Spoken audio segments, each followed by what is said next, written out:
Germany is considering tightening controls on its eastern border with EU neighbour Poland. The number of asylum seekers crossing into Germany has risen dramatically over recent weeks, and the European Union accuses Belarusian President Alexander Lukashenko of encouraging the illegal entry of migrants into its territory. Now the EU is looking at ways to put more pressure on the regime in Belarus. The number of refugees arriving in Germany via Belarus and Poland is increasing. That's cause for great concern for Germany's Interior Minister. For a long time this year, we had to deal with the daily influx of 200 to 300 people.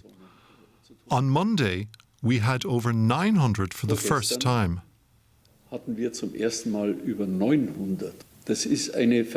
3- to 4-fold increase in the past few weeks. We know that if situations like this are not managed politically, the numbers continue to go up pretty quick. The German government is now considering further steps like border controls.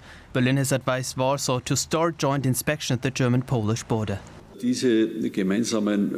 purpose of these joint patrols is to identify people possibly crossing the border at these points. That has always been a problem there in the past. But it's also to tackle related crimes, like, for example, arresting smugglers. Berlin has directed the blame for the situation at Belarusian President Alexander Lukashenko. In Europe, we are confronted with the fact that Lukashenko is using refugees as an instrument to put pressure on European states. Lukashenko is nothing more than the head of a state smuggling company. Poland, Latvia and Lithuania are trying to seal the EU's external border with Belarus. They also accuse Lukashenko of sending migrants and refugees from crisis areas to the border. In response, the EU wants to increase pressure on the Belarusian regime. Sanctions are planned on the country's state airline. Let's get more from DW political correspondent Jared Reid. Welcome, Jared. Is the EU's plan to pressure Lukashenko limited to sanctions?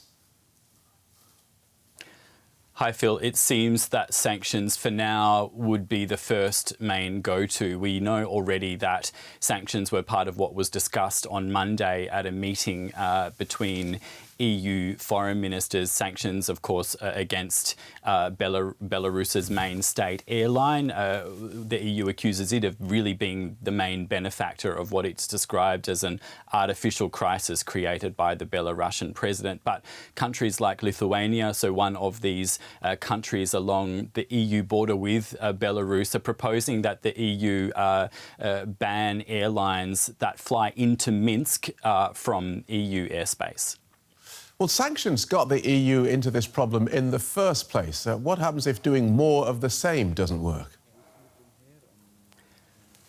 Well, what Horst Seehofer, the German Interior Minister, suggested on Wednesday was that attention and focus should turn Russia's way as well, simply because of its huge political and economic influence over Belarus. So perhaps that's one option. But if these measures don't work, what we can expect is that the crisis would worsen. Aid agencies are already talking of humanitarian crisis in these border areas, and they are saying that the numbers of people crossing or trying to cross would increase simply because that's exactly what's happening right now. Lithuania estimates that there are some 7,000 people right now who are trying to cross into the EU. What we also heard in that report from Horst Seehofer, the German Interior Minister, is that the numbers of people crossing from Poland into Germany who had originally come from Belarus,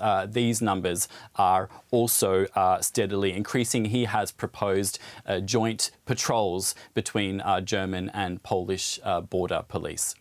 And focusing on the migrants themselves, what is happening to those people who do make it into the European Union?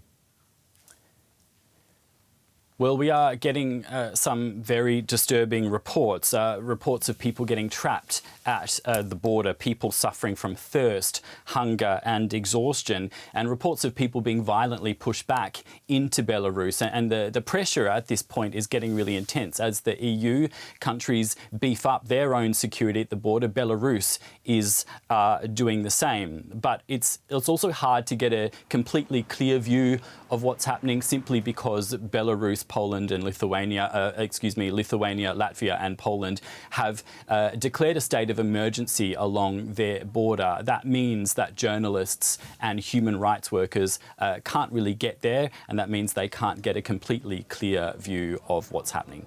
OK, thank you for that, Jared Reid.